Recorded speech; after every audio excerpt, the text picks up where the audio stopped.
Hi friends, അസ്സലാമു അലൈക്കും. Welcome back YouTube channel. അപ്പോൾ ഇന്നൊരു ഔട്ട്ഡോർ വീഡിയോ ആണ്. ഒരു ഈവനിങ് സൺഡേ ഞാനൊക്കെയും കൂടി ഒന്ന് പുറത്ത് പോകാമെന്ന് പ്ലാൻ ചെയ്തിട്ടുണ്ടായിരുന്നു. പ്രധാന കാരണം എന്താ വെച്ചാൽ ഒരു മസാല ദോശ കഴിക്കണം എന്നുള്ളൊരു തീരുമാനമായിരുന്നു കേട്ടോ, അല്ലാതെ വേറെ കാര്യങ്ങളൊന്നും ഉണ്ടായിരുന്നില്ല. ഞങ്ങൾ എവിടെയെങ്കിലുമൊക്കെ യാത്ര കഴിഞ്ഞ് പരപ്പനങ്ങാടി റെയിൽവേ സ്റ്റേഷനിൽ ഇറങ്ങുമ്പോൾ അവിടുന്ന് കുറച്ച് ദൂരെയായിട്ട് ഒരു മസാല ദോശ കടയുണ്ട്. അവിടെ നിന്നാണ് സാധാരണ കഴിക്കാറുള്ളത്. അപ്പോൾ അവിടെ പോവാം, കുറേ കാര്യമായി പോയിട്ട് എന്നൊക്കെ പറഞ്ഞ് അങ്ങനെ ഇറങ്ങിയതായിരുന്നു. പക്ഷേ ഞങ്ങൾ പോയി എത്തിയത് ഉണ്ണിയാൽ ബീച്ചിലായിരുന്നു കേട്ടോ. വൈകുന്നേരം സമയമായതുകൊണ്ട് തന്നെ അസ്തമയം അടുക്കാറായിട്ടുണ്ടായിരുന്നു. കടലും ആകാശമൊക്കെ കാണാൻ നല്ല രസമുണ്ടായിരുന്നു. ആ ചുവപ്പ് നിറം ഇങ്ങനെ ആകാശത്തേക്ക് വന്നുകൊണ്ടിരിക്കുക കേട്ടോ. ഈ ബീച്ച് കാണുമ്പോൾ എനിക്കെപ്പോഴും എൻ്റെ ഉപ്പച്ചിൻ്റെ കൂടെയും ഉമ്മച്ചിൻ്റെയും കൂടെ പണ്ട് ഉപ്പച്ചി ഗൾഫിൽ നിന്ന് വരുമ്പോൾ, അന്ന് ഉപ്പച്ചി വരുമ്പോഴല്ലേ ബീച്ചൊക്കെ കാണാൻ പറ്റൂ, ബീച്ചിലൊക്കെ കാണാൻ വേണ്ടി കൊണ്ടുപോയിരുന്നു. അപ്പോൾ അന്ന് വെള്ളത്തിൽ കളിച്ച് മണലിൽ എന്താ പറയുക ഗോപുരങ്ങളും കുഴിയൊക്കെ ഉണ്ടാക്കി ദേഹം മൊത്തം അഴുക്കാക്കി അന്നത്തെ ദിവസം മുഴുവൻ ഉല്ലസിച്ച് നടക്കുന്ന ഒരു കാലം ഉണ്ടായിരുന്നു. ചെറിയ കുട്ടിയായിരുന്നപ്പോൾ അത്ര വൈബൊന്നും ഇപ്പം ഇല്ല. പക്ഷേ എൻ്റെ ഉമ്മച്ചി എന്ന് പറഞ്ഞാൽ ആൾക്ക് ഭയങ്കര പേടിയാണ് കടൽ. അതുകൊണ്ട് തന്നെ മക്കളെ കടലിൻ്റെ കുറേ ദൂരം 7 അയലത്ത് പോലും അടുത്തേക്ക് എത്തിക്കാൻ പുള്ളിക്കാർ സമ്മതിക്കൂല കേട്ടോ. പക്ഷേ ഞാൻ കുറച്ച് വികൃതിയായിരുന്നു. അതുകൊണ്ട് തന്നെ ഉപ്പച്ചി കാണിക്കുന്ന എല്ലാ കാര്യങ്ങളും ഞാനും കാണിച്ചുകൊണ്ടേയിരിക്കും. ആ സമയത്ത് നമ്മൾ പെൺകുട്ടികൾ അങ്ങനെയാണല്ലോ, ഉപ്പന്മാർ നമ്മളെ ഹീറോ ആയിരിക്കും.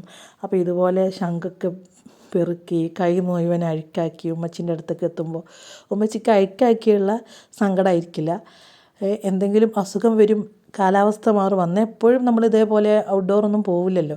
അതുകൊണ്ട് തന്നെ ഉമ്മച്ചിക്ക് ഭയങ്കര ഭയമാണ്. അതുപോലെ വെള്ളത്തേക്ക് കുട്ടികൾ ഇറങ്ങിക്കഴിഞ്ഞാൽ കടൽ മക്കളെ കൊണ്ടുപോകും എന്നൊക്കെയുള്ളൊരു പേടിയുള്ള ഒരാളായിരുന്നു. അതുകൊണ്ട് തന്നെ ഉമ്മച്ചി ഞങ്ങളെ വെള്ളത്തേക്ക് വല്ലാണ്ട് ഇറക്കാൻ അയക്കില്ല. പക്ഷേ ഞാൻ പറഞ്ഞാൽ കേൾക്കാത്തൊരു കുഞ്ഞായിരുന്നു കേട്ടോ. ഭയങ്കര വികൃതിയും കുസൃതിയും. എൻ്റെ ഉപ്പച്ചി എന്ന് പറഞ്ഞാൽ ഉമ്മച്ചിൻ്റെ നേരെ വിപരീത സ്വഭാവമുള്ള ഒരാളായിരുന്നു. ഒന്നിനെയും കൂസാതെ, ഒന്നിനെയും പേടിയോ ഒരു ഭയം പോലും ഇല്ലാത്ത എല്ലാ ആക്ടിവിറ്റിയും കാണിക്കാൻ പറ്റുന്നൊരു ഉപ്പച്ചി. അപ്പോൾ ഉപ്പച്ചിൻ്റെ ഏകദേശം എല്ലാ സ്വഭാവങ്ങളും ആ ചെറുപ്പകാലത്ത് ഞാൻ ഉപ്പച്ചിൻ്റെ കൂടെ ചെയ്തുകൊണ്ടിരുന്നു. പക്ഷേ എനിക്ക് കിട്ടിയ എൻ്റെ ഇക്ക അതുപോലെ തന്നെ എൻ്റെ ഉമ്മച്ചിനെ പോലെ ഭയങ്കര പേടിയുള്ള ഒരാളാണ്. അതുകൊണ്ട് തന്നെ എന്നെ വെള്ളത്തിലിറക്കാൻ ഉമ്മച്ചി അന്ന് സമ്മതിക്കാത്ത പോലെ തന്നെ ഇക്ക ഇപ്പോൾ സമ്മതിക്കൂല കേട്ടോ. അങ്ങനെ ഞങ്ങൾ കുറച്ച് സമയമൊക്കെ അവിടെ സ്പെൻഡ് ചെയ്തതിൻ്റെ ശേഷം തിരിച്ചു പോകാനാണ് ഒരുങ്ങുകയാണ്. കാരണം ഞങ്ങൾ ബൈക്കിലായിരുന്നു പോയിരുന്നത്. അപ്പം മഴ നല്ല മഴക്കാറൊക്കെ ഉണ്ടെന്ന് പറഞ്ഞിട്ട് ഇക്ക പറയായിരുന്നു നമ്മളിനി പെട്ടു പോകുമെന്നൊക്കെ പറഞ്ഞ് തിരിച്ചു പോരുകയാണ്. തിരിച്ചു പോരുമ്പോൾ ബീച്ചിൻ്റെ സൈഡിൽ ഒരുപാട് കടകളിൽ നല്ല ഉപ്പിലിട്ട മാങ്ങ, നെല്ലിക്ക, അതുപോലെ തന്നെ ചുരണ്ടി ഐസ് അതൊക്കെ കിട്ടുമല്ലോ. ആ കടേൻ്റെ അടുത്ത് എത്തിയപ്പോൾ ഞാൻ ഇക്കനോട് പറഞ്ഞു ഇവിടെ വണ്ടി നിർത്തിയിട്ട് എനിക്കൊരു ചുരണ്ടി ഐസ് കഴിക്കണമെന്ന്. അപ്പോൾ ഇക്ക എന്നോട് ഇങ്ങനെ പറയുന്നുണ്ട് കഴിക്കണ്ട, കാലാവസ്ഥ മോശമാണ്, വല്ല ടോൺസസോ പനിയോ എന്തെങ്കിലുമൊക്കെ ഉണ്ടാവും എന്നൊക്കെ പറഞ്ഞു. പക്ഷേ ഞാൻ അന്നത്തെ ആ ഒരു വികൃതി കുസൃതിയൊക്കെ ആയുള്ളൊരു കുട്ടിയുടെ സ്വഭാവം എനിക്കിപ്പോഴും ഉണ്ട്. ആരെങ്കിലും എന്തെങ്കിലും ചെയ്യേണ്ടെന്ന് പറഞ്ഞാൽ എനിക്കത് ചെയ്യണം. അങ്ങനെ ഞാൻ ഈ ഒരു ചുരണ്ടി ഐസ് വാങ്ങി കഴിച്ചു. അതിന് ശേഷം ഞങ്ങൾ സ്പോട്ടിലെത്തിയിട്ടുണ്ടായിരുന്നു.